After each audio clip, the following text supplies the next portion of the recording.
This week on Rocks in a Hard Place. It's just a tube, and as long as you can point the tube in the right direction, it's going to work. 2 Squadron get to roll out the mortars.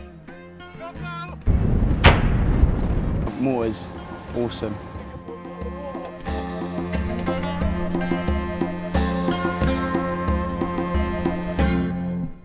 What I want to do in the mortar shoot is we'll first identify a target using... For 2 Squadron, regular range practice days are an essential element in keeping skills sharp whilst on operations.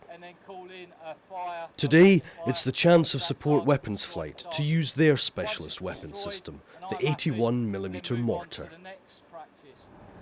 The mortar is a support weapon, so it's there to support the rifle flights. It's 70% of a company's firepower, and also the destruction at the other end is excellent for the job it's there to do. Before a mortar shoot, a number of things have to happen. Obviously, you have to bash the ammo.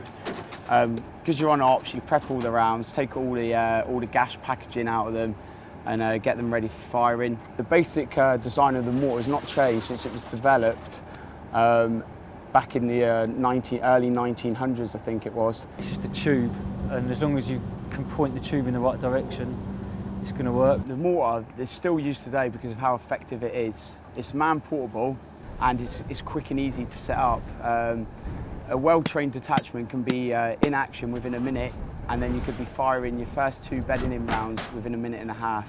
You've got to be really accurate when you're applying your bearings. I mean, 1 mil out can make a considerable difference at the other end where they're landing.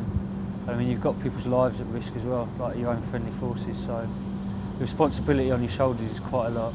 All we simply do is we go down, we set the barrels up, and then we adjust the sights so the sights are accurate. So we're effectively there, zeroing the sights, so they're going to be as accurate as possible when we fire. And it takes real teamwork to ensure that the mortars are accurate. There's an MFC on the ground, who's the one that sees the target. He's attached to a flight. He'll get on the radio and radio through the call, like the details that the CPO needs to plot where the target is on the map. From there then we've got a computer called the FCA. We type in that information, and that basically brings up everything we need to know. The bearing to lay on to the sighting system, the elevation to lay onto the barrel, and also the charge that we need to use. And then we get told that, and we apply all that, and then that gets the mortar pointing onto the target. Each mortar you've got a 3-man team. The number one's responsible for applying the bearing, applying for the elevation, and then when he's given the command fire by the CPO, which is one of the jobs I do, he's then in charge to make sure that it's safe to fire. He then gives the command to number 2 to fire. The number 2 then places the round into the barrel, and the number 3's job is to prep all the ammunition and hand the rounds to the number 2 during firing. When you're firing, obviously you get lots of carbon build-ups, so you need to clean the barrel out, otherwise the rounds will get stuck. And if the rounds get stuck, you're crated, then you're in trouble. With the mortar line prepped, the combined practice shoot using different types of machine gun and the mortars can begin. You had the Wimix firing the GMG 50 cals. Both Bulldogs were firing with 50 cal and their GPMG. The mortars opened up after we got permission from the ATC tower, and impressive firepower. Watching the rounds go through the air because there's no charge on them looked pretty good.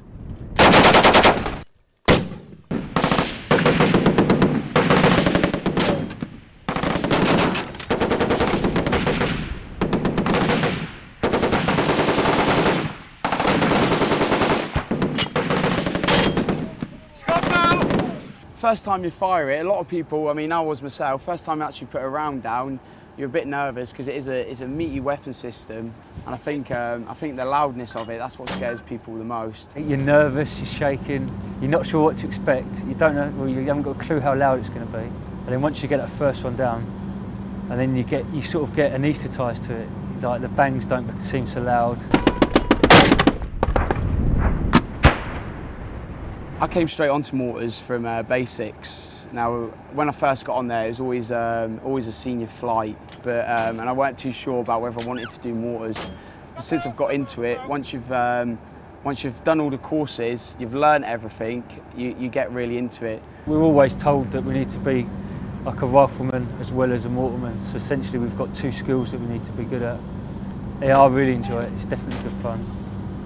It's probably the best weapon system that I've used. Yeah, I love mortars, awesome.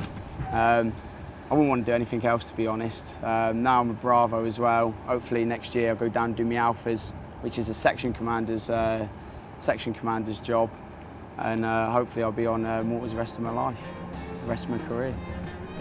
Next time on Rocks in a Hard Place. This pipe here, is that the pump in that cage? Is it?